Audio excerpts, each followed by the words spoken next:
दोस्तों, अगर आप एंजाइटी या पैनिक अटैक से परेशान हैं तो हो सकता है कि आपके साइकियाट्रिस्ट ने आपको क्लोनाजेपाम प्रिस्क्राइब की होगी, जिसे लोनाजेप, ज़ेपीज या क्लोनोट्रिल के नाम से भी आप जानते हो। लेकिन आप कंफ्यूज हैं अभी कि ये दवाई सेफ है या नहीं, इसके साइड इफेक्ट्स क्या हैं, कहीं इसकी आदत तो आपको नहीं लग जाएगी। आज मैं आपको क्लोनाजेपाम के बारे में 5 ऐसे इंपॉर्टेंट फैक्ट्स बताऊंगा जो आपको जानने जरूरी है इस दवाई को स्टार्ट करने से पहले। दोस्तों, मैं हूं साइकियाट्रिस्ट डॉक्टर प्रशांत गोहिल, आत्मन साइकियाट्री क्लिनिक अहमदाबाद से। अगर आप मुझसे कंसल्ट करना चाहते हो तो कॉन्टेक्ट डिटेल्स आपको स्क्रीन पे मिल जाएंगे। तो सबसे पहले क्लोनाजेपाम को लेके एक कंफ्यूजन में क्लियर कर देता हूं जो बहुत लोगों को होता है। क्लोनाजेपाम मार्केट में अलग अलग ब्रांड नेम से मिलती है, लेकिन लोगों को कभी कभी ऐसा लगता है कि ये दवाई अलग अलग है। इसके कॉमन ब्रांड नेम्स हैं लोनाजेप, क्लोनोट्रिल, ज़ेपीज, रिवोट्रिल या फिर मेलजेप। इस दवाई में जो मेन कंटेंट होता है वो सेम होता है, क्लोनाजेपाम। डॉक्टर जो है इस नाम को अलग अलग तरीके से यूज करते रहते हैं, इंटरचेंजेबली यूज करते रहते हैं, तो आपको कंफ्यूज होने की जरूरत नहीं है। तो चलिए जानते हैं कि क्लोनाजेपाम का मैकेनिज्म ऑफ एक्शन क्या है, मतलब ये दवाई काम कैसे करती है। क्लोनाजेपाम बेंजोडाइजेपिन फैमिली की मेडिसिन है, यानी ये अल्प्राजोलम और लोराजेपाम की ही फैमिली मेंबर है, जिसके बारे में ऑलरेडी वीडियो में बना चुका हूँ। आपके ब्रेन में एक केमिकल होता है जिसे कहते हैं गाबा, गामा एमाइनोब्यूटेरिक एसिड। गाबा का काम होता है ब्रेन को शांत रखना, सुकून देना, स्लो करना। एंजाइटी में क्या होता है कि ब्रेन का एक पार्ट, जिसे एमिगडाला कहते हैं, जो फियर और पैनिक हैंडल करता है, वो ओवर एक्टिव हो जाता है। ओवर एक्टिव होने की वजह से आप एंशियस फील करते हो। अब क्लोनाजेपाम कैसे काम करता है? ये जो है गाबा के इफेक्ट को एनहेंस करता है, मतलब ब्रेन के उस ओवर एक्टिव पार्ट को शांत कर देता है, स्लो डाउन कर देता है। लेकिन याद रखिए, ये सिर्फ सिम्टम्स ही कंट्रोल करता है, रूट कॉज को ट्रीट नहीं करता। जैसे पैरासीटामोल सिर्फ बुखार को कंट्रोल करती है, लेकिन बुखार के पीछे के असली रीजन को ठीक नहीं कर पाती, वैसे ही क्लोनाजेपाम भी सिम्टोमेटिक रिलीफ ही देती है, एंजाइटी के रूट कॉज को ठीक नहीं कर पाती। वैसे तो क्लोनाजेपाम को साइकियाट्रिस्ट वाइडली प्रिस्क्राइब करते हैं for many mental health conditions, लेकिन देयर आर फ्यू कंडीशंस जिनके लिए क्लोनाजेपाम को FDA से अप्रूवल मिला है। First is panic disorder with और विदाउट एगोराफोबिया। पैनिक डिसऑर्डर में मरीज को बार बार पैनिक अटैक्स आते रहते हैं, जिसमें बहुत ज्यादा डर लगना, सांस लेने में दिक्कत होना, धड़कन तेज हो जाना, ऐसी फीलिंग कि आपको अभी कुछ हो जाएगा। एगोराफोबिया का मतलब होता है कि आपको भीड़ भाड़ वाली जगह से डर लगता है, जहां बहुत ज्यादा लोग हो, जैसे कि मॉल्स, मल्टीप्लेक्स या कोई मेला हो गया। Second condition for clonazepam FDA approval is scissor disorder, मतलब कि एपिलेप्सी, मिर्गी का दौरा। कुछ स्पेशल टाइप्स के सीजर होते हैं जहां क्लोनाजेपाम डॉक्टर्स यूज करते हैं, जैसे कि एब्सेंट सीजर्स, मायोक्लोनिक सीजर्स। तो ये तो हो गए FDA अप्रूव्ड यूजेस, लेकिन क्लोनाजेपाम को दूसरी बहुत कंडीशंस में भी यूज कर सकते हैं, like generalise anxiety disorder, social anxiety, bipolar disorder specially in manic phase, acute साइकोसिस, insomnia, catatonia, restless leg syndrome. India में बहुत लोग क्लोनाजेपाम को स्लीपिंग पिल समझ के लेते हैं, ये गलत चीज है। वैसे तो ये मेडिसिन नींद लाने में हेल्प तो कर सकती है, लेकिन इसको रेगुलर बेस पे अगर आप लोगे नींद के लिए तो हैबिचुअल हो जाओगे। अब मैं बताता हूँ कि क्लोनाजेपाम का डोजेज क्या है और कितना फास्ट ये एक्ट करती है। क्लोनाजेपाम 2 फॉर्म्स में अवेलेबल होती है, एक होती है रेगुलर टेबलेट, दूसरी होती है माउथ डिसॉल्विंग टेबलेट।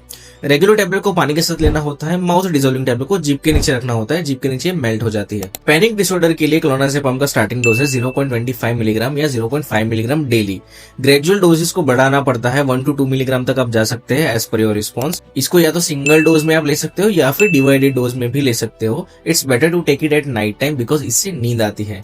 अगर आपको सीजर डिसऑर्डर है, एपिलेप्सी है, तो थोड़ा हायर डोज में जाना पड़ेगा, starting with 1.5 milligram per day, और इसका मैक्सिमम डोजेज है 20 मिलीग्राम पर डे। अब कितना डोज लेना है ये आपका न्यूरोलॉजिस्ट तय करेगा। आपने बहुत मूवीज में देखा होगा कि किसी को अगर पैनिक अटैक आ रहा है तो वो मेडिसिन लेता है और कुछ ही मिनट में वो शांत भी हो जाता है।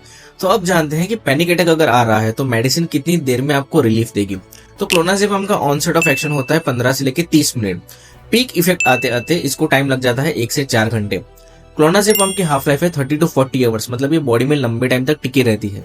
अब थोड़ा समझते हैं क्लोनाजेपाम के साइड इफेक्ट्स क्या है। So first side effect is somnolence, जिसे नींद आना या ड्राउजीनेस भी कहते हैं। ये सबसे कॉमन साइड इफेक्ट है।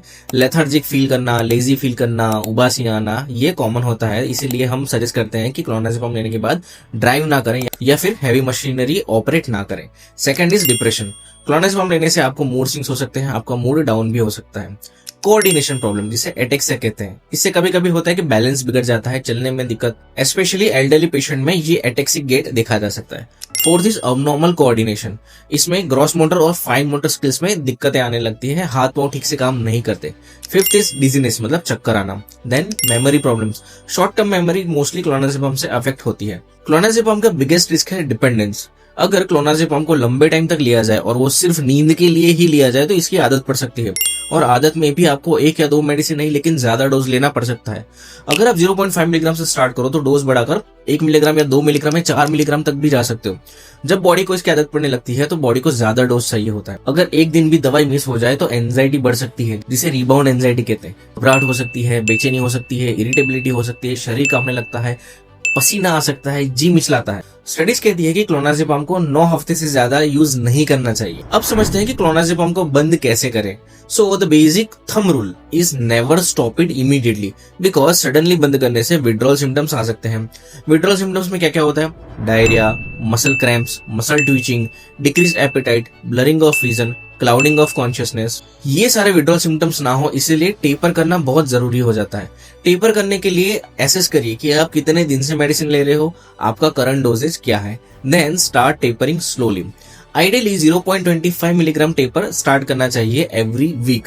फॉर एग्जाम्पल, अगर आप 1 मिलीग्राम क्लोनाज़ेपाम ले तो फर्स्ट वीक में keep it 0.75 milligram, then next week से 0.5 मिलीग्राम कर दो, देन थर्ड वीक से 0.25 मिलीग्राम पे आ जाओ एंड फोर्थ वीक पे स्टॉप कर दो। अगर काफी हाई डोज में अगर क्लोनाज़ेपाम ले रहे हो और लंबे टाइम से ले रहे हो तो आपको बहुत स्लोली जाना पड़ेगा। Taper 0.125 milligram every week till आप 0.25 मिलीग्राम तक पहुंचो, तब तक इतना स्लोली आपको जाना पड़ेगा। याद रखिए, सेल्फ टेपरिंग डेंजरस होता है। हमेशा अपने साइकियाट्रिस्ट की गाइडेंस में ही मेडिसिन को टेपर करके बंद करिए। क्लोनाज़ेपाम की जैसी ही दूसरी बेंजोडाइजेपिन मेडिसिन है जिसे कहते हैं अल्प्राज़ोलम।